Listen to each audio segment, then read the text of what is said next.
The views on this program do not reflect those of ONTV or its board of directors. Welcome to OAA Now, your home for Oakland Activities Association news and information.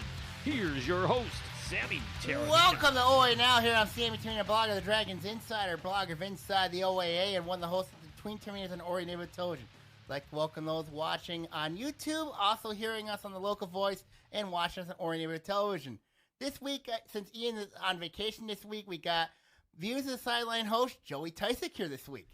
Thanks for having me, Sammy. I always enjoy it. We are in August now, so it is full swing football season, and there's a lot to talk about. Oh, yes. We got a call in today again, so it's going to be a jam-packed episode. It's going to be a lot of fun. Oh, it's going to be really interesting, obviously. Of course, we got a lot to talk about, obviously. We got Clarkston now having to find a Week 9 game. We'll talk about that. But we got an interview this week. We got we got coach at Farmington High School. We got new coach Jason Albrecht. Coach, welcome to the podcast. Thank you for having me. Obviously you take over for Coach Corey Soroch, who is now at Walled Lake Western. Talk about how that transition's been going for you. I think it's gone pretty well. Once I was offered the position, kind of teaching the district, and was able to start getting some off-season training going with the kids. And Corey was kind of a coach in the program right before I left. Mm-hmm.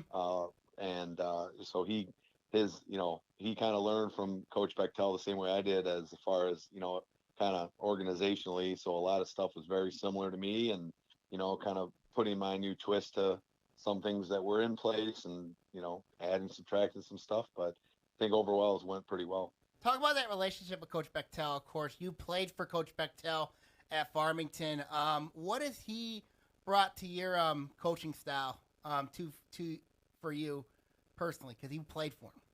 Yep, played for him, and I coached for him. Out of college, he offered me a coaching position, and I learned a lot from him. And I talk to him, every so often, and pick his brain, because he's a great football mind, and he's been around the game longer than I have. So learning from him just how to run a program, and the things to kind of watch out for, things to kind of focus on, and really drive home to as far as communication, organization, and then X's and O's, everything that goes into being a head coach. It's not just just coaching football. It's, you got to have your eye on the whole program, and managing staff and coaches, and making sure everything's in line for the kids to have that success. Talk about last year. You were the offensive coordinator for Coach Soroch. I know that it was a really tough experience in the white. Having those struggles. Talk about last season a little bit. Coming into this year. Yeah, going into the white, obviously, a lot of familiar teams that I had coached against in the past.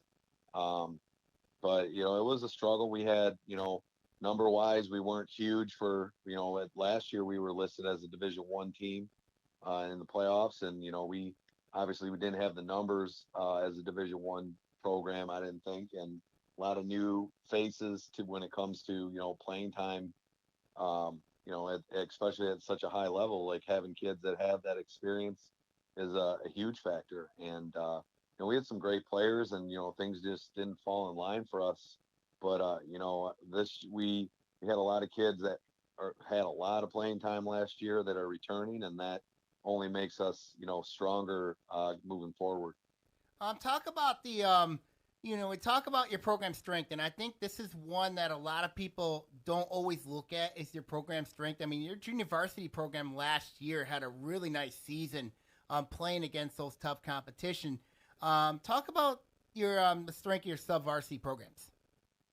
Yeah, we had, it's kind of a weird year, obviously, with COVID, and we basically had one, merged JV freshman program, and then we're able to play a JV A and B team as far as one, I forget what week it was, but then the kids got exposed on one of the teams, so we got to actually move them.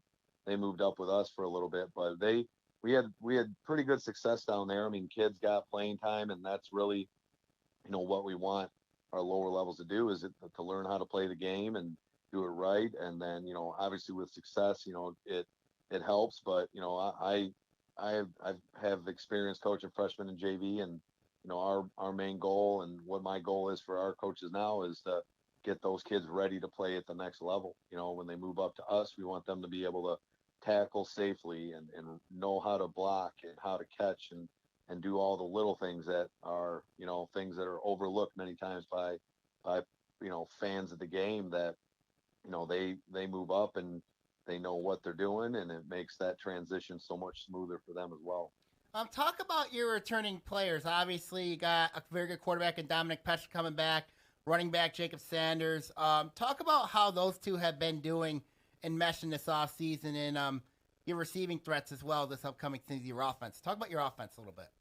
Yeah, so Pacey, he was actually our JV quarterback for most of the year, and we brought him up couple games, probably halfway through the year, and then he ended up starting the last, I think, 2 games of the year for us. So he's got really good. He's got his feet wet in that respect, and he's been a leader, and talking to kids like after plays, and when they're getting their water, and before, showing up before we even start conditioning to get his own stuff, footwork drills in and whatnot. But he's definitely been a leader as far as being able to communicate with his teammates as well. And Sanders, he's a fire player. I mean, he's been working hard all off season, in the weight room, camps, and being at our conditioning stuff, and kind of is a strong vocal leader as well.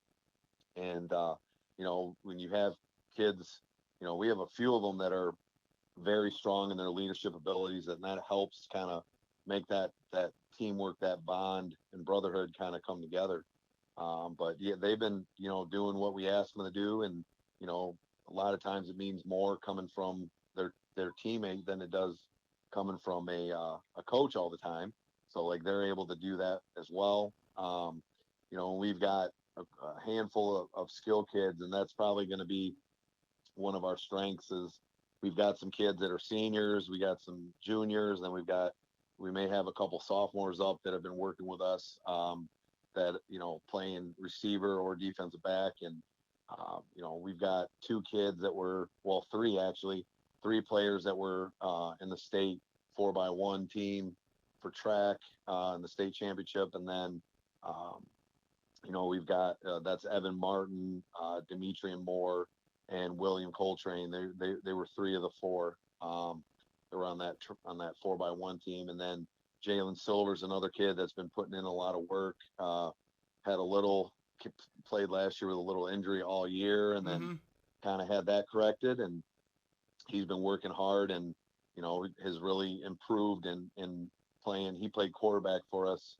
That's the one I wanted to talk about with you, was Jalen Silver. Obviously, he played quarterback for us last year, and was kind of there because we thought that was the kind of the way we wanted to go, with a kind of a running and passing threat at quarterback. And he's going to be playing in the slot for us, which he did the last 2 games when we brought Pacey up, because he's, Jalen's like a dynamic, explosive athlete. And he reminds me a little bit of Keith Nickel. You know what I mean? Remember Keith Nickel when he was at Michigan State? He played quarterback. He was at Oklahoma a little bit. Then he went to quarterback. No, he played a little bit of quarterback. Then he went to wide receiver. You think he has comparisons to Nickel? I mean, yes and no. I mean, he's kind of in his own realm. I think, Nickel, I remember when he was at Lowell, because I had a buddy who played up there when he was there. And, Nickel kind of, I think, got moved from quarterback because I think Sam Bradford was at Oklahoma. Yes. And, Silver's such a quality athlete to the point where he could probably play any position we want him to, in the skill set. And I think he's definitely got some tools that are compared to what Nickel did. And I think he's got some that are kind of unique to him. And he's exciting to see when he's got the ball in his hand, because, he's got the ability to run kids over, and he's got the ability to kind of shake them and juke them out, but he does anything we ask him to do as far as position wise, because we're at the in high school you can have a kid play receiver 1 year and running back another, and he's kind of in that realm of he's got enough skill and talent to play anywhere you want him to. Talk about your offensive line. I mean, like your offensive defensive line, of course. This was a strength for you guys last year. I mean, like, and then we're going to talk your defense in a minute here, but how's your offensive line going? How's the line looking for 2021? I think we'll be just fine. I mean, we have two kids that returned from last year. And then we have another kid coming up from the JV that's really got a good size. And we have a kid who's didn't play last year that will be who's like a 4.2 student and IB student. And he's fit in, and he's a wrestler too. So it's like, when you put those kind of athletes in there, it definitely helps. And I think we're going to have that group is going to be probably one of the smarter groups that we have. I mean, as far as GPA wise, and so we can throw a lot at them and kind of have some checks when we need to, and they're able to communicate and get guys going in the right direction. Also, let's go to your defense. I mean, like this was a trouble area for you guys a year ago. Your defense, giving up a lot of points. Talk about how this defense is going to look like in 2021. Defensively, you're going to change up some things, and we have we have some kids returning that played some major roles for us last year, and definitely helps when you have that. They have that experience, and they're not nervous or whatever, but when they're able to understand why we're doing things, I think they're able to play a lot faster, and just the growth of what we've had since our first 7-on-7 this summer to what we did this past last week, it's been tremendous, and kind of bringing in the new scheme with it, and changing what terms we may use and trying to keep as much as we can from what they're used to. But I think our secondary defensive backs really and linebackers this summer have really grown and kind of seen the importance of doing things the right way and doing things full speed when the ball snaps. I think obviously we don't want to give up big plays like we did last year at times, and we have our points of emphasis and what we hang our hat on that we'll live by. Joey, you have any questions for Coach?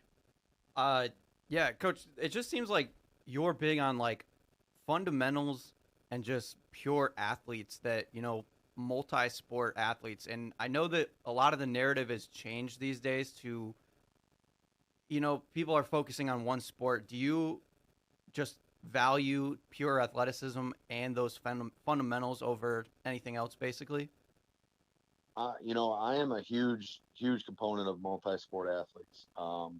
Coming from, Our Lady of the Lakes where I was, we get done with football, and I think all but one kid on the basketball team was a football player. Right. And then they'd go into baseball or track or golf. And I think, it's important just for a growth of an athlete as far as like their competitiveness.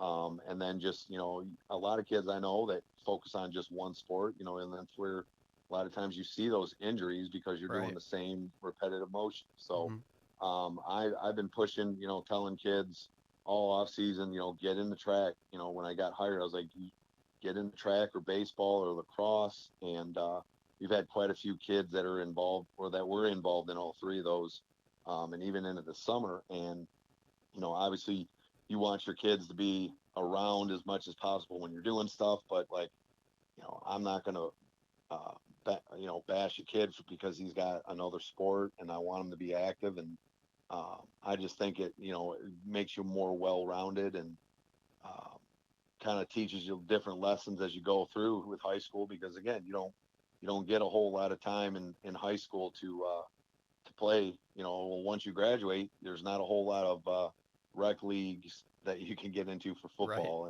and stuff like that. So I want our kids to be, the most well-rounded they can athletically and academically. And absolutely. I mean, fundamentals, just doing the little things right, kind of carry over to what you're doing in the classroom. And, Right. I try to keep everything in perspective. Like your grades are, you don't turn your homework in. That's like not doing your assignment and the block with the line. So, Yeah. Talk about your schedule this year. Of course, obviously, I want your intake on the Farmington Cup. Of course, that is a rivalry around Farmington. Obviously, the between you guys and North Farmington. Talk about the transition from going down from the white to the blue. How that's going to be, and how are the players feeling about that going down to the blue?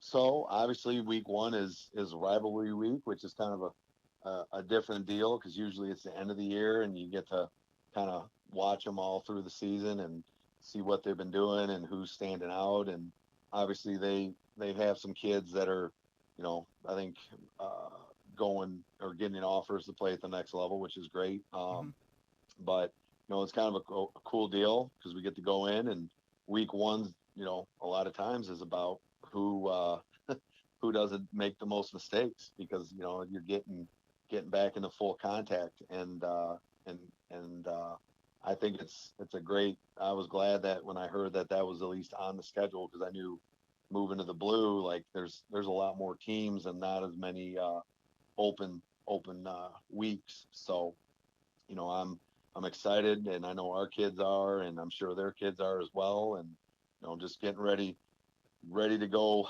into camp. And, that can be something we can keep our eye on, but really just focus on getting us ready. That's a very interesting game going up there to Tom Holland Field. That's not going to be an easy game, taking on that Raider team that, it's not, they had a lot of success last year. So they did, so. And, it's again, like I said, I always look at it, well, it's not too far of a bus trip for us. And, especially like last year, we drove up to Lake Orion. That was a haul. And, at least keep our kids will be a little more focused than being on a bus for a while. And, obviously when you have, 2 schools in basically one city, and kids all know each other, it makes it a little more, juiced up and ready to go. And obviously I expect nothing but the best from them. Very talented team, and the coaching staff is great. I remember when a couple of them were at Harrison, and just Hurstein, talking to John them Harrington, talking to them at clinics and whatnot, and they're great guys. And look forward to the challenge for sure. Talk about the I was gonna say I didn't know if you wanted me to talk about the blue. Yeah, that's my next question here. We talk about the division now. Of course, there's some formidable teams in there, but there's one question I always wonder though, and I'm not dissing or anything, but you look at what Rochester did last year. Of course, it went undefeated for the first time since 1993, but was blown out by Rochester Adams in the first round. Has that been in your mind a little bit? I mean, not yes and no. I know every year's different, and to me, the OAA is one of the top to bottom one of the better conferences around, primarily because you have great coaches, and you have kids that are working hard, and you see across the board in every division that there's kids with offers already, and or they're committed to a college to play at the next level. We looked at it as like, Rochester, I don't know a whole lot about them. I'm pretty sure they had a very senior heavy team. Nope, they did not. They were a young team. Oh, were they? Yeah. Okay. Well, that's me. A lot of times that occurs though, where teams have a lot of kids returning and they're really strong, and then they're really good. And then, there was a team, I'm trying to think, years ago that had like 26 seniors on it, and that was like their best season ever. And then they all graduated and there wasn't a whole lot left. But, I look at it as, every week you go into a game and, you could be going against the best team in the state or in the nation, and they have a bad game somehow and they get popped. And so I look, playoffs are a whole new world when you get into them, and you start fresh. Everybody's 0-0, and then you do what you can to fight to stay in it.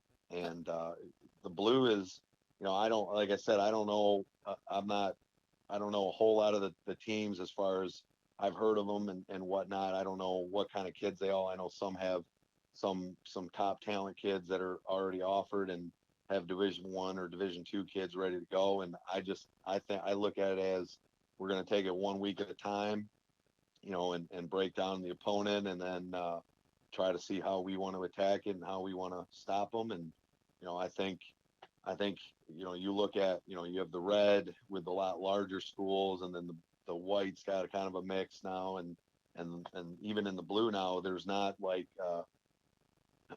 there is a mix as well where you have Division I, you have some Division II schools, and you have a couple Division III, I believe. So I think it's a well-rounded overall, and I look at it, it's a challenge that it doesn't matter what league you're in, you try to win as many as you can and make your playoff run after. And I look forward to it. Again, it's when you go against the same schools every year, you already know what they're going to do and stuff like that. Now it's for our coach staff, it's going to be kind of breaking down what they're doing or what they've done and trying to get our kids to play how we want them to do it, or play it and execute.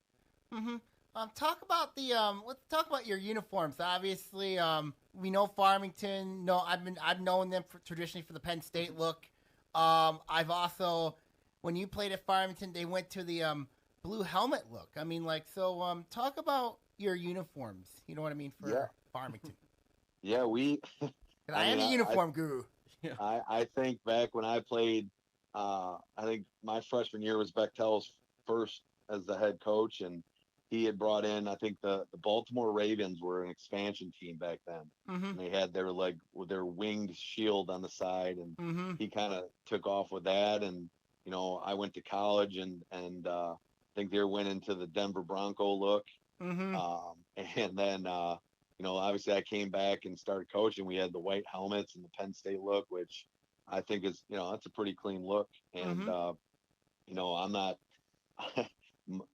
the amount of money that goes into paying for all new jerseys. I'm not trying to do that every year just because I'm new, trying to get a whole new set. I like the jersey we had. We're going to try to obviously get some wins under those jerseys again this year, but our helmets, we're going with a different look. Not going with the Penn State or the stripe. And now Coach Soroch had his the head of the Falcon or whatever on the side. We're gonna go. I didn't really like that too well. That Falcon head. I just thought that if you just go with the pure wings look, you know what I mean? Perfect. Yeah, and that's kind of what we're going with. Got a kind of, I don't know if it's custom made, but I think years ago at one point they tried to do the Oregon Duck wings, and we got a different look now, and it's kind of a thing where I look at it as kids got to earn their wings, and I think it'll kind of bring a little excitement, and the kids were pretty pumped about it when I showed them what they look like, and pretty clean look for what I think we want to do. Before I let you go, Joey, you have any more questions for Coach? I think I'm good. Okay, before I let you go, what are your expectations this year, Coach, before I let you go? I mean, my expectation is for our kids to, obviously play their hardest and execute what the game plan is. And, I don't ever say like, we're going to win this many games when I go into a season. It's, can we have that hunger to win every game and do what we're supposed to do to earn the right to win the game. And, I look at it as a week by week challenge, and you start looking too far ahead, and then it's gets you into trouble. So, obviously, our goal is to try to win our division and make a run in the playoffs and win some trophies in that respect as well. And, I just look forward to the challenge that we have. And, week 1's going to be here in I think 25 days. So not too long. It Not comes too up long. quick. Yeah. I mean, and then one more question, and I know it's a little off topic, but I want your thoughts on I know the OA is going to be expanding next year. The league will be. What's your thoughts on Harper Woods coming in the OA? I heard they were doing. I think from what I heard, they might be in during the winter, but I don't Yes, they're quote going me to be on that. they are in the league during the winter.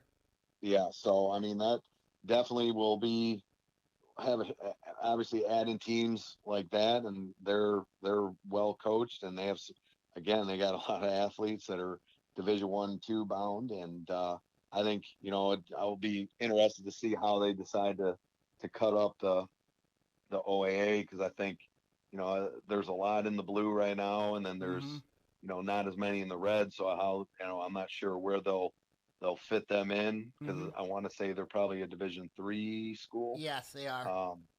So I mean, but they may put them right in the middle to see where they're at for a year or two, and I've always heard there's been talk of adding having more divisions than just the 3, kind of like what the MAC did with a bunch of different ones. But obviously, it's you're just trying to make as many of the games competitive and equal in that respect, and it'll be interesting. I mean, adding a team like that, and I've heard could be some other changes that occur in the OAA. So, that's all stuff that's above my pay grade. So, yeah, I know. I hear you. Thank you, Coach Jason Albrecht. Looking forward to seeing you at Media Day coming up this week, and best of luck to you guys and you guys this season. Good luck, Coach. All right. Well, I appreciate you having me on. Thank you. Have a good one. Yep. I mean, so what was your thoughts? I mean, I like that style of play. That's why I asked the question about athleticism and just multi-sport. Basically, it's more of an RPO offense. You think Farmington's going to run more of that spread formation a little bit, Right, and I like that kind of that mentality of just getting athletes, getting guys that play multiple sports. Like Jason said, it's important to play different sports. So you get different points of movement. You're not doing the same thing, so there's less injury risk and things like that. So. I'll be really honest with you. I really like the hire that Tim Miklesh did of Jason. I mean, he's a good coach. He knows what Farmington alum, obviously, that helps a lot. I mean, I really like the hire that he made for football, hiring Jason. I am curious to see former coach Corey Soroch, what he's going to do at Walled Lake Western. I mean, we've seen we know what he did at Farmington, so I'm curious to see what he's going to do at Walled Lake Western. Right. Especially when you look at the Lakes Valley. Now, I know we're talking Lakes Valley, and you still got some good teams. You got Sod Lion in there. You got Lakeland's in there, who's going to be very good. Yeah. So it'll be very interesting to see what happens with them. But back to Farmington, I think when you look at Farmington early on, that game against North Farmington, and I know that will be televised on Farmington Public Access Channel 10. We know what North Farmington's got. I mean, they're going with the new quarterback with Ryan Shelby. They got Aaron Rice, Jasper Beeler at wide receiver. They got questions up front and at the running game. So you think Farmington's going to have their hands full with North Farmington? Oh, yeah, definitely. But at the same time, it'll set the tone for the season. If Farmington has a good game against North Farmington, they'll kind of know where they're at already in the blue, and then if they can pull off a win, I mean, then sky's the limit at that point. I've looked at other media projections, and they're high on Farmington. They are very high, especially with the experience they got back. Right. You got Berkeley and Ferndale, I think, are going to be really good teams this year. Yeah, we've been seeing Berkeley get better and better. Under Coach Sean Shields. I mean, we had him a couple weeks ago. We had Billy Keenis on last week. We talked Troy Athens. I think it's a dark horse team to watch is Troy Athens and Troy. Yeah. I mean, and then you have Bloomfield Hills. I still don't know about, how to figure Bloomfield Hills out, especially after the final 2 weeks where they lost. They were outscored. It was not a pretty sight, but Bloomfield Hills is a team of mystery for me. And then Pontiac under new coach Keith Wade, Ken Wade, I think they're going to be better. I've seen them 7-on-7. Yeah. They've really improved. And then Avondale, of course, we know they got experience coming back. So the Blues going to be really interesting to keep an eye on. I mean, it's another OAA division, that from top to bottom. It's hard to tell year in and year out exactly who's going to be the clear-cut favorite, at least. I mean, like, and then, of course, in the red, we know about West Bloomfield in the red. Mhm. We got Clarkston, Oxford, Lake Orion, Southfield Arts and Tech, and Stony Creek. I mean, the white, you have the white's going to be the one that's going to be the most interesting. I mean, you got you really look at it here. You got the favorite has to be Adams, especially with the offense they run, the veer option offense that they run. Then you have North Farmington. Groves is going to be probably the most interesting team out of the whole bunch because I know they're going to go with the freshman quarterback in Caden Hardy. They got Zach Rogers, who of course is the son of former Michigan State and Detroit Lions and Saginaw great Charles Rogers. And then you have Jaden Magnum on that team. So Groves is an interesting team to keep an eye on. Rochester, the question I asked Jason was, let's remember Rochester, because Rochester was in the very same boat as Farmington was last year, as Farmington is this year. Rochester went undefeated last year, except when they made the playoffs as a 2 seed, but got trounced by Rochester Adams, a team that, underperformed expectations, but a very young team, but they just got trounced by Adams. And that was a head scratcher for me when they lost that one, 39-7. But it's like Coach said today is like, a lot of teams go into it where playoffs are a reset. It's back to square one. And if you play at your best, you can take on anybody. And when I look at Farmington this year, they got a lot of experience coming back. I think they've learned a lot from being in the white a year ago. Going up against the likes of going up against Stony Creek, going up against Grove, Seaholm, North Farmington. That'll get you. Then they played non-league games against Lake Orion. That was, and we saw that game. Yeah, that was very difficult to watch last year for them against Lake Orion in that game. Right. Okay, now final thoughts on Farmington. I think this is gonna be a good team. I really do. I'm curious to see where they're gonna be at heading into the year. This is a team that I think could win the blue. Yeah. But they could finish as low as third. I just think when you look at the teams in that division, the two teams that I think could be Farmington's toughest teams in the blue are Berkeley and Ferndale. I think that Berkeley, we talk about the experience, and then Ferndale, it's just something about Eric Royal's team that, they do much more with less. And yes, I know they're a co-op team, but there's just something there with Ferndale that, they'll just come in out of nowhere and shock you. They'll come out of kind of like the old Michigan State teams. D'Antonio didn't always take 5-star recruits. He got those 4 stars and just built a program that he wanted. That's what I describe Ferndale. You know what I mean? It's basically that type of Michigan State team doing more with less. Yeah. And probably I'm also curious to see how Troy Athens does in that division. Also Troy. Troy, let's not forget they were 2-16 prior to last year's 4-4 mark when they upset Bloomfield Hills in the first round. So I'm curious to see how that goes. Yeah. Let's go to now a little bit of a scheduling conflict. I want to go there. Clarkston. Everybody, I'm looking at the schedules in Clarkston. They got 9 games. Now Utica Ford dropped them off the schedule to play in week 9, and instead they're going to play Ann Arbor Pioneer. So now Clarkson's stuck at 8 games. When you look at Clarkson this season, they got who they got coming back. You have Mike DePillo. You have Ethan Clark at running back. Davis York is another running back. They got some good receivers as well. And then their line's a question mark, even though Cole Dillinger's on that line. The strength of that defense is their linebackers. Of course, they got Kavanaugh Ditton coming in from Plymouth Salem, who's a transfer there. To go with Desmond Steffens and Mackay Battle. So when you look at Clarkston, the fact that this team is only playing 8 games, I just don't understand why nobody wants to step up and play Clarkston. Right. Why?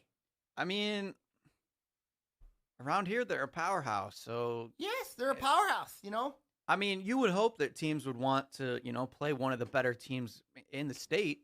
Mm-hmm. But But when you look at playoffs, how to get in the playoffs, they base it off your strength of schedule. yeah, with the new playoff rules and how you get in, I agree. It would make more sense to be like, oh, let's go play Clarkston, because if you look any bit competitive against Clarkston, that's going to really help your playoff chances. Yes, it does. I mean, and you're looking at, of course, they took away the 6-win component, obviously. Mm-hmm. So, let's say here, if you're Utica Ford, this is a missed opportunity for you because, and I feel bad for the kids at Clarkston because not only does your varsity can't play that game, but your freshman and JV can't play that game. Right. I just feel so bad for those kids.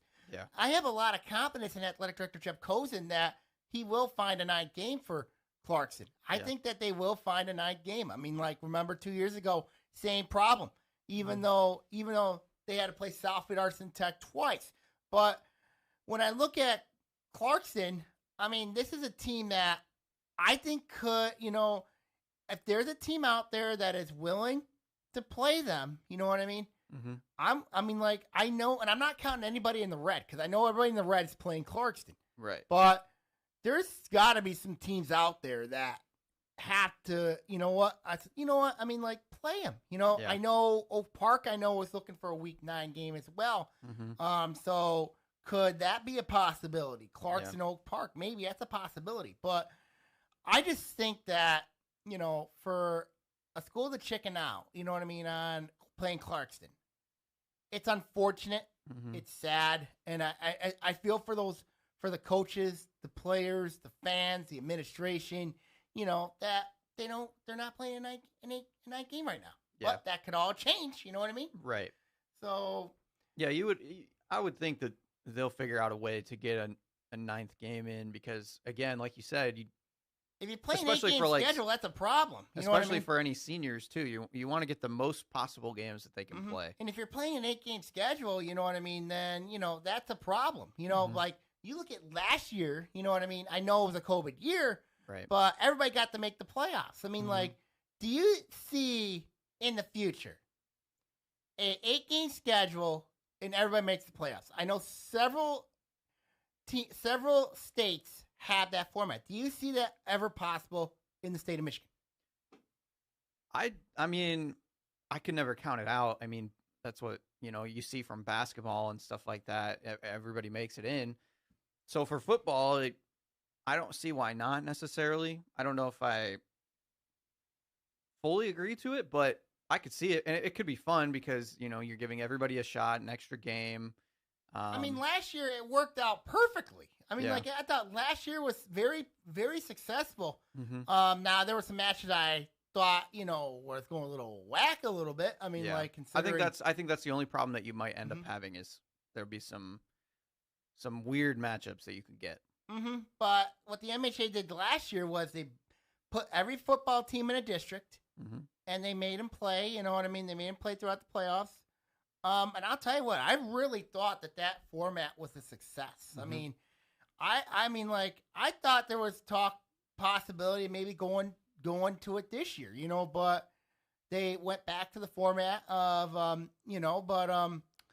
I think last year, and I know Ian agrees with me on this, was last year's playoff format was very successful. Mm-hmm. So I think there's a lot to really look at. If you're Mark Yule in the MHA executive council, representative council, I think you need to look at that possibility of maybe playing an 8-game schedule, regular season, and have everybody make the playoffs. I think that would be really, really interesting. I know it's open to subject to debate, but I think it would certainly help teams out. You know what I mean? Right. If they did this type of format.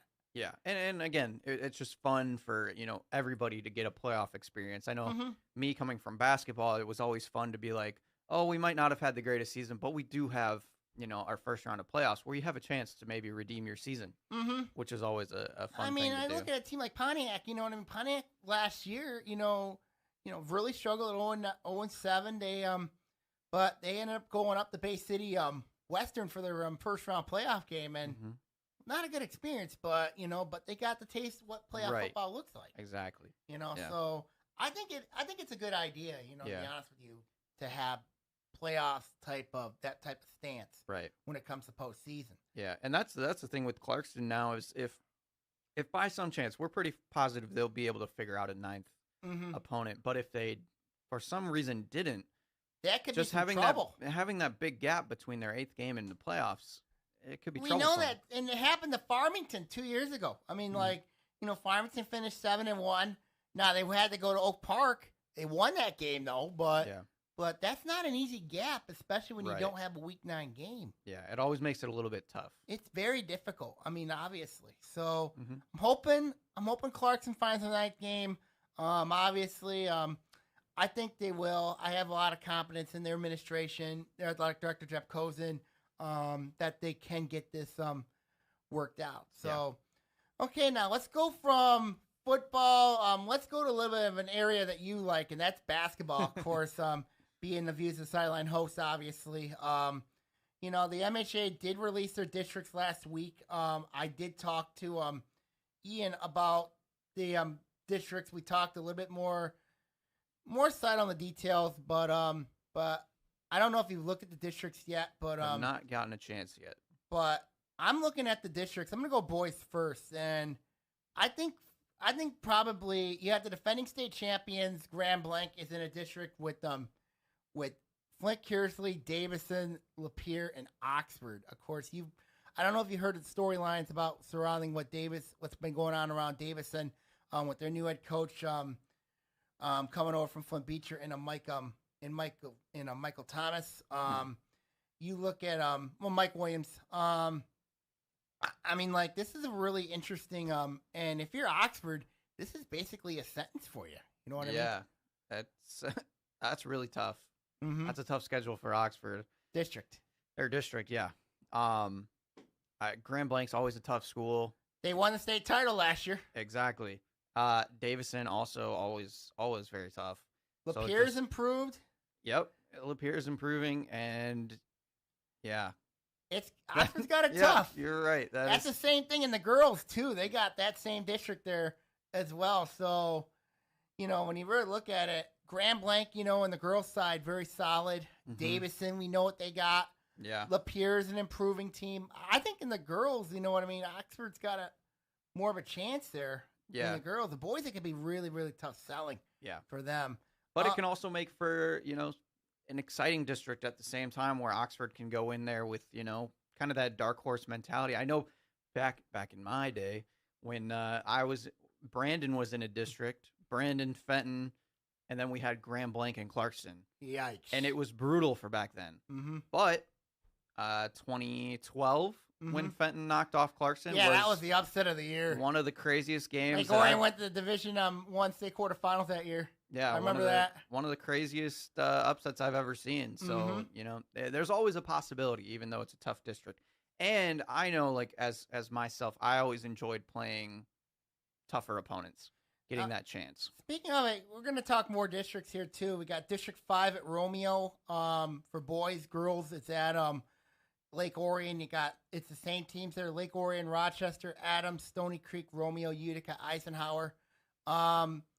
When you're looking at this district, and we've seen Lake Orion play, we know what Adams has coming back on the boys' side. I mean, Romeo's a dark horse team. Utica, Eisenhower, we know has got a really good point guard coming back, and Preston Crum. So when you look at this district here, and then Rochester, we know about the Nate Ebola taking over that program. So when you look at this district, I think this district could be very competitive. Yeah, and on the boys' side. Yeah, and I mean, speaking of our own, I'm really curious to see how Lake Orion's going to fare this season. Going up the white this year. Yeah, so they got a lot of potential, but there's also a lot of question marks. Yes. So I'm interested to see how they'll do in this district because, like you said, it is a pretty mixed bag. Like there's the Adams is going to be very good. They're going to be tough. Rochester, we know they're solid. Yep. Romeo, we know what they got. Eisenhower, we know what they got. Yeah, so if Stony Creek's pretty young, but we know what they got. Yeah, so if Lake Orion can, figure it out this year, then that's going to be a really fun district, like you're saying. On the girls' side, I think it's Lake Orion. We're looking at a possible Lake Orion Stony Creek collision course. Mm-hmm. Adams most likely be a possible dark horse under first-year coach Joe Malberg. Yeah. But it's looking like it's that. In the girls' side, it's looking like it's going to be a Dragon Cougar district final. Yeah, we've been seeing how strong Stony Creek has been over the last few years, Mm-hmm. and then Lake Orion just they keep in the girls. They just keep getting more and more momentum each Mm-hmm. year. It feels like, and they keep getting improvements. They're looking better and better. So yeah, Mm-hmm. I could see that as the final. Yeah, I do too. And that will be on ON TV, that district at Lake Orion. Yeah, it definitely will be. How about this for a district? Ian and I broke this down last week, and this is where Clarkson's at for Okay. both their boys and girls. The boys is at Waterford Mott, the girls is at Waterford Kettering. But here's your district. Avondale, Clarkston, Pontiac, Waterford Kettering, Waterford Mott. Wow. Any thoughts? Any thoughts? My initial thoughts are that Clarkson should be able to just run away with that. They should in both boys and girls. Right. I think they will, but That's an interesting grouping. yeah, weird grouping. Yeah, You know? I know on the girls' side, Kettering has been pretty strong. They over got the Micaiah past- Holland. I know she put up 37 on Clarkston Mhm. last year. But one kid doesn't beat five. And I know Right, Clarkson's got exactly. a new coach and they're good now. Mhm. Yikes. Yeah, that Yeah, that could be really district- tough. Yeah, I could see that being really, really tough. Yeah. District 26 at Royal Oak. You got Royal Oak, Berkeley, Oak Park, Detroit Mumford, Detroit Renaissance, UD Jesuit. On the boys' side, and then the girls' side, you take UD Jesuit out, and it's those 5 teams. Okay. So, and that will be played at the boys at Royal Oak, the girls is at Detroit Renaissance. The Mhm. girls, it's all Detroit Renaissance. Yeah. I mean, like the Phoenix went to state final a year ago under Coach Mhm. Cheney Law. They got some talent coming back. Berkeley's an interesting team in the girls. They got Ashley Loon. Curious to see how she's going to do this season for Coach Kirk Carolyn. I don't know if you've looked at the video from on the boys' side between Oak Park and UD Jesuit from a year ago. First overtime, Oak Park's up 4. Sonny Wilson dribbles, hits a 3-point shot, gets fouled. That was crazy. You never want to foul a 3-point shooter. And especially with no time on the clock. Yeah. That's what makes it worse. So if you're Oak Park should be improved. Yeah. With the talent they got. Royal Oak, too many questions for me. Royal Oak's got a lot of questions. Yeah, especially against like an Oak Park, UD Jesuit. Oak Park, UD Jesuit. UD Jesuit's just- loaded for Coach Pat Donnelly. Got Sonny Wilson back. They got others as well. Detroit Renaissance is Detroit Renaissance. Yeah, there's just Mumford should be okay, but we'll see. Yeah, that's just a tough district for some of those. Yeah, it is. Watch out for Berkeley in that district. I think they're a dark horse. I think they are. District 27. This one's gonna be interesting. For the boys, you got Farmington, North Farmington, Southfield Arts and Tech, Livonia, Stevenson, and Redford Thurston.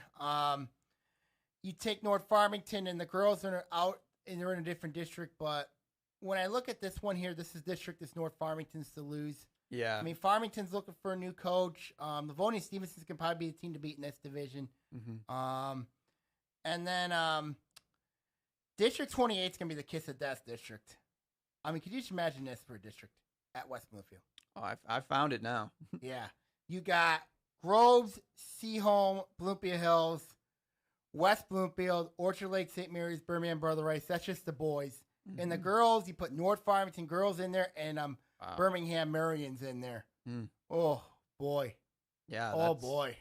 But it'll be a fun one to watch. Oh, absolutely. It'll be That's a for fun one to sure. watch, especially when you look at, I think in the boys' side, you got 3 teams, maybe 4 teams, I think, that got good shots. Yeah. When you look at, obviously, Orchard Lake St. Mary's has to be the favorite. Mm-hmm. Birmingham Brother Rice is right there. Bloomfield Hills, people ask me about them. I mean, I like they're one of the favorites in the white this year. You got Noah Adamczyk back. They got Derek Lee back. I really think that Bloomfield Hills, they're a dark horse team, and you never can't count out the host, West Bloomfield. I mean, got Mitchell C, Ryan Hurst there, and then it got Groves. I know they got Aaron Lutz there, and then Seaholm, of course. You know, they've got some questions this season they got to address. Right. On the girls' side, Birmingham Marion and West Bloomfield are the two teams that really stand out. Yeah. West Bloomfield, of course, you have the Hendricks sisters, you have the Davis sisters, you have Mayana Hooper. Birmingham Marion, they are loaded, of course. You got Sarah Sylvester on that team. And I know Coach Mary Cicerone very well. Yeah. When you look at that district, and I know North Farmington's in there, this is such a difficult district. You know what I mean? Especially when you look at everything that's going on this offseason, especially in the girls' side. Groves is going through a new coaching change and everything with Allison Heidi taking over there. Seaholm, we know they're a well-coached team under Coach Chris Manchester. So tough district there at West Bloomfield. Yeah, and again, though, with some storylines there. The possible final, though, could be really exciting. West Bloomfield, Birmingham Marion. Yeah. That winner could possibly go deep into the postseason, could go to Breslin maybe. Right. Yeah, you could see somebody come out of that district. Yeah. I really think you can. I mean, and then let's go to district number 29. This one's at Troy. The girls district is only 4 teams. I mean, you take out, you have Troy Athens, Warren Cousino, Warren Woods Tower. We'll go over girls in a minute here, but the boys got Troy Athens, Warren De La Salle, Warren Cousino, Warren Mott, Warren Woods Tower. De La Salle's the favorite in that district. Yeah. But you can't count out Athens, you can't count out Troy. You can't count out both those teams. The girls' side of things for me is probably the one for Troy. Is you've had 3 years. Yeah. 3 years we've heard you've been really good in the regular season, but you've not gotten the job done in the postseason. Right.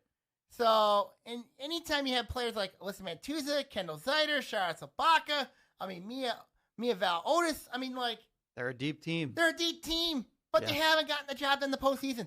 Twice they lost to Utica in the first round. And then when they got the district semifinal game last year, lost to Rochester. So, if you're Coach Julius Porter, what do you got to say to your kids? I mean, at this point, it's just, you got to keep moving. You got to keep, it's a new year. It's a new season. They're probably going to have another really good regular season.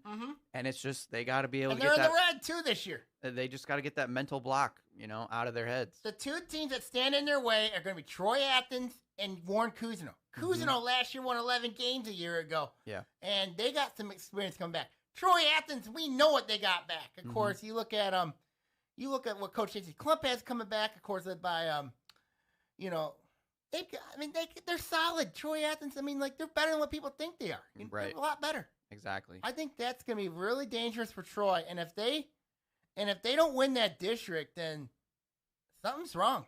Yeah. Let's go to Division 2 now. We got 2 more districts to talk about.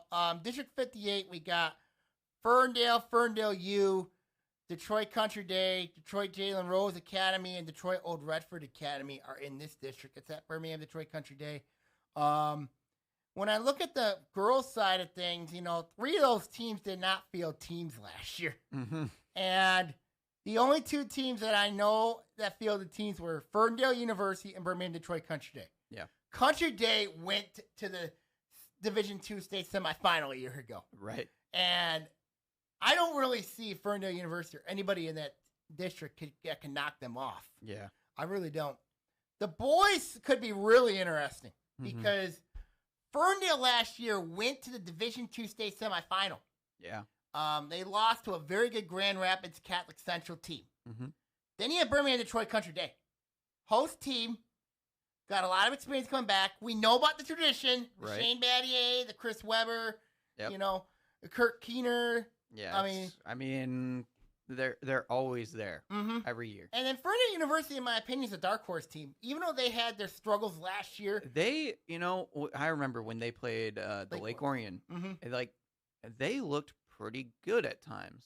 I obviously, they had a couple, hiccups, some downfalls, but overall, you can see the potential for that They team. got a lot of experience coming back, but they're going to have a new coach. So Yeah. that's going to be really interesting to see what happens there with Ferndale U. But Right. I think they're a dark horse. You know, Yeah. if they play a team like Detroit Country Day, I think they can give them problems. I really do. Mm-hmm. And then the last district, of course, involves the new team in the OA, the Harper Woods Pioneers. They are in a district with they're at East Point for their they're at East Point.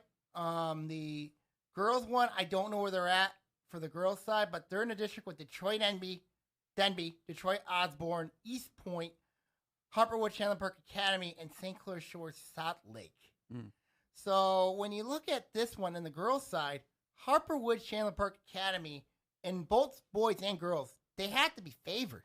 Hmm. You know, especially what they've done in the past. Now, Harperwood Chandler Park Academy did not play the district final, regional final last year because of the COVID restrictions. So, do you see Harper Woods possibly going in there and winning the boys and girls districts? Now, they both have a lot of experience coming back, but on the boys' side, I know they're looking for a new coach. Yeah. And if you're looking for a new coach, that's always tough. Yes, it is. But like you said too, if they have a lot of experience coming back, that's usually pretty strong for some power teams to just be able to have that experience coming back. And Harper Woods is one of the favorites in the gold and the boys, and the blue and the girls are one of the favorites. Right. I think Harper Woods has got a good shot to win both districts. I Mhm. really do. I mean, like, if they can get by, but the team that they got to get by is Harper Woods Chandler Park Academy. And Yeah. that's going to be the big challenge, Right. obviously. Mm-hmm. After seeing all these districts, what district are you curious on seeing on, Joey? I mean, I always have to be interested on the Lake Orion district. I mean, we're always a part of it, but to be honest, which I think district 4? Or 28, I think is Yeah, interesting too. that's tough. That's Just- going to be tough. just because how tough it is. Mhm. Both which- districts at West Bloomfield. Yeah, St. Mary's, Brother Rice, like that'll be a fun one to watch. Bloomfield Hills, your X Factor. West Bloomfield's another one. Grove's Yeah. possibly an X Factor there in that one Yeah. as well. I think District 28 is going to be really tough. Mhm. And that's on both, not only just the boys' side, but also on the girls' side. Right. When I look at a district, I'm curious to see that is the district I'm keeping a very close eye on. Mm-hmm.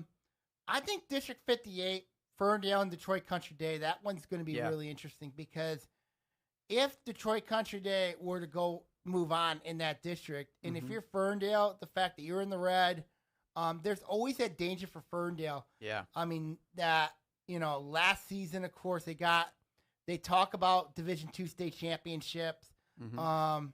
They got a good chance to get there, but if they don't get by Detroit Country Day on their home court, and Detroit Country Day is a pretty good team, Yeah. I think they're going to have some problems. Yeah. Going forward there. Mm-hmm. So And then I mean, District 4 too. yeah, that one at That- the Davison. Oof. Yeah, that'll be. Grand Blanc, Davison, Lapeer, Oxford, Flint, Kearsley. Mm-hmm. If you're Oxford and you're Coach Steve Laidlaw, Mm-hmm. that's brutal. Yeah. Really brutal. And I mean, it'll be, to be fair though, it'll be a good proving point for Oxford if they want to make, any noise coming up here. So we'll have to wait and see, but I'm just excited for the high school season to start I am getting back too. in. I am too. We got football media day coming up this week here. We're going to talk about more of that. I want to thank you for coming in, Joey Tysick. Oh, appreciate it always. Also, I want to thank Coach Jason Albrecht at Farmington for being on the pod this Of week. course. This is Sammy Taormina here. I'm going to sign off here. Take care. God bless, and see y'all later, everybody.